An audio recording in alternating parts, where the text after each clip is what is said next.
Salut tout le monde, pour débuter la vidéo, je voulais juste faire une petite mise en point, mais je ferai une plus grosse mise en point dans une prochaine vidéo. Alors je m'excuse du fait que j'ai pas fait de vidéo pendant 2 mois, et la fois d'avant c'était quand même depuis un mois. Du coup, je suis vraiment désolé pour vous parce que pour la plupart je vous ai fait patienter. Et, euh, et moi, je me suis pas bien occupé de la chaîne. J'ai arrêté de faire des vidéos pendant un petit moment, mais je préfère arrêter et revenir en m'appliquant plus sur les vidéos avec un meilleur logiciel de montage, tout ça, parce que là, je viens d'avoir Sony Vegas Pro 12 et du coup, je pense que les montages seront déjà un peu meilleurs, même si ça peut rester simpliste, je trouve que ça dérange pas trop. Bref, je vous souhaite une bonne vidéo.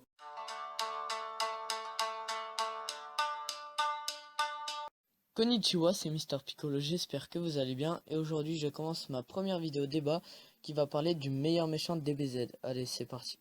Tout d'abord, je vous invite à laisser le nom de votre méchant préféré dans les commentaires et pourquoi pas avec une explication. Je vous préviens d'avance qu'il y aura quasiment que des spoils, alors si vous n'avez pas vu ou lu DBZ, quittez cette vidéo, mais ça m'étonnerait parce que voilà, si vous êtes sur cette vidéo, logiquement c'est que vous connaissiez déjà.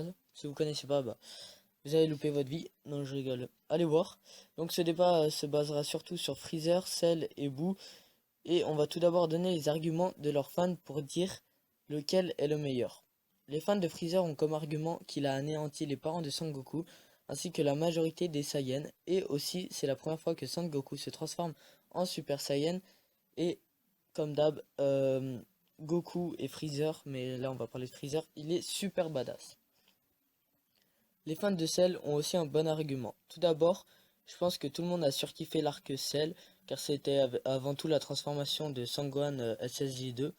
Depuis, Sangoku s'est sacrifié, et tout comme Freezer, il est badass, mais après on pourrait en rajouter par exemple que Cell a les capacités de Piccolo, bref, tout ça. Et pour finir, les fans de Boo ont adoré la fusion de Trunks et Goten, et de Vegeta et Sangoku, mais aussi quand Vegeta il s'est sacrifié. Euh, Aussi la puissance de Sangohan, parce qu'il était devenu un petit peu... Enfin, non, il me semble qu'il n'était pas encore devenu fragile, mais... Bref, en gros, on a vu qu'il était resté puissant. Avant de vous donner mon avis, je vais d'abord vous présenter ces trois grands vilains de Dragon Ball Z. Freezer est l'ennemi qui a fait face à Sangoku à la fin de la quête des Dragon Balls de Namek. Freezer s'était rendu sur cette planète pour lui aussi trouver les Dragon Balls afin de devenir immortel. Manque de chance, ses projets échoueront et il sera obligé d'affronter Sangoku. Freezer, bien que de petite taille, est d'une puissance considérable, d'autant plus qu'il a la capacité de se transformer 3 fois, chaque transformation s'accompagnant d'une forte augmentation de puissance. Lors de la première transformation, Freezer triple de taille mais garde le même aspect. Lors de la deuxième transformation, Freezer rappelle le monstre Alien, enfin le monstre du film Alien, bref, vous m'avez compris, avec un crâne allongé en arrière. Et enfin, lors de la troisième transformation, il devient pratiquement tout blanc et plus petit. Après un combat titanesque qui provoquera la destruction de la planète Namek, Freezer est gravement blessé par Sangoku. Il reviendra quelques années plus tard avec des implants cyberniques qu'on appellera Mecha Freezer sur Terre, accompagné de son père, le roi Cold, pour se venger, mais il sera cette fois-ci tué par le Trunks du futur. Cell est une créature créée par le docteur Gero. Pour que son œuvre soit la plus parfaite et la plus puissante, il a utilisé les cellules de Freezer, pour la force et l'absence de pitié, de Sangoku pour devenir plus fort et après avoir frôlé la mort, excusez-moi tout comme les autres Saiyans, et de Piccolo pour régénérer ses membres blessés, mais de bien plus encore, car quand il affronte un de ses adversaires, il me semble qu'il peut acquérir les capacités. Tout comme Freezer, Cell se transforme mais ne le fait que 2 fois. Et pour ce faire, il faut qu'il absorbe C17 et C18 grâce à sa queue. Après sa dernière transformation, Cell est d'une formidable puissance. Il organise alors un tournoi ouvert à tout le monde afin de laisser une chance aux terriens de ne pas laisser détruire la Terre. L'histoire de Boo est un peu complexe. Il s'agit en fait d'un monstre d'une puissance extraordinaire créé il y a des siècles par Bibidi, un méchant sorcier. Alors, les Kaio le combattirent, mais Boo était le plus fort. Le chef des cailloux décida alors de fusionner avec lui, ce qui donna comme résultat un être ni bon ni méchant. Profitant de l'occasion, les autres cailloux l'enfermèrent dans un cocon. Ce n'est que de nombreuses années après que Babidi, le fils de Bibidi, sortit Boo de son cocon pour venger la mort de son père tué par les cailloux. Boo apparaît alors comme un grand bébé rose tout gros qui ne pense qu'à manger. Et pour ce faire, il transforme les habitants de la Terre en gâteaux. Pour de nombreux fans, Freezer et Boo sont les meilleurs, mais bizarrement, j'aime quand même bien Cell. Il a quelque chose de différent. Tout d'abord, il tue la quasi-totalité des terriens pour être à sa puissance maximale, mais surtout sans raison car il s'ennuie et il cherche une occupation. Mais en y repensant, c'est vraiment un choix difficile de trouver quel est le meilleur méchant, car ils ont tous les trois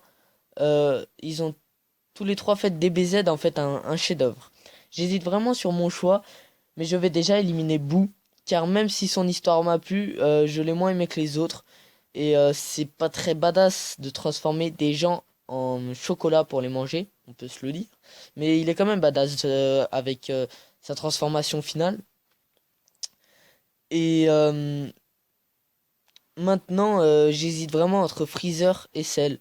Et tout d'abord, Freezer était le tout premier grand méchant, il représentait une énorme menace par rapport aux ennemis d'avant. Et Cell a des pouvoirs hors du commun puisqu'il a les capacités de la majorité de la Team Z.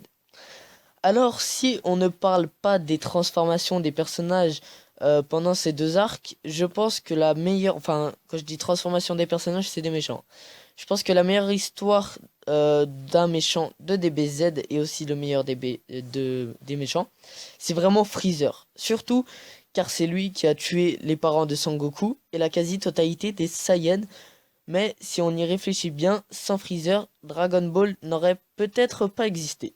Souvenez-vous, quand Bardock ou Bardock, vous le dites comme vous voulez, le père de Sangoku, a eu un mauvais pressentiment sur Freezer, il a envoyé Kakarot sur la Terre pour sa survie.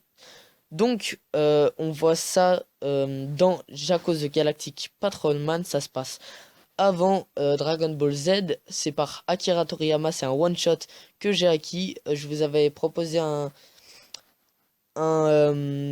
comment ça s'appelle, un je te présente dessus, mais vous m'avez dit que vous préféreriez One Punch Man, du coup je l'ai pas fait.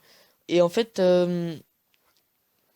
Jaco, pour résumer, parce que je pense pas que je ferai d'épisode dessus, c'est un extraterrestre envoyé sur Terre tout simplement pour tuer Sangoku, mais ça on le découvre pas tout de suite. Et à la fin on voit que les parents de Sangoku l'envoient sur Terre car ils pensent que Freezer c'est quelqu'un de mal et ils avaient tout à fait raison. Et je trouve que cette théorie est quand même intéressante parce que sans Freezer, enfin après il y aurait quand même eu DBZ, mais quand on y repense le one shot il fait penser qu'il n'y aurait pas eu de DBZ. Et et en gros, Jaco, il était sur Terre pour tuer Sangoku. Et la personnage féminine principale du manga, c'est donc la grande sœur à Bulma. Bref, j'espère que ce premier débat vous aura plu et n'hésitez pas à me donner d'autres idées de débat car j'aime beaucoup faire ça dans les commentaires, mais surtout à me dire si cette vidéo vous a plu. Si c'est le cas, laissez un j'aime, un commentaire et pour le mieux, abonnez-vous.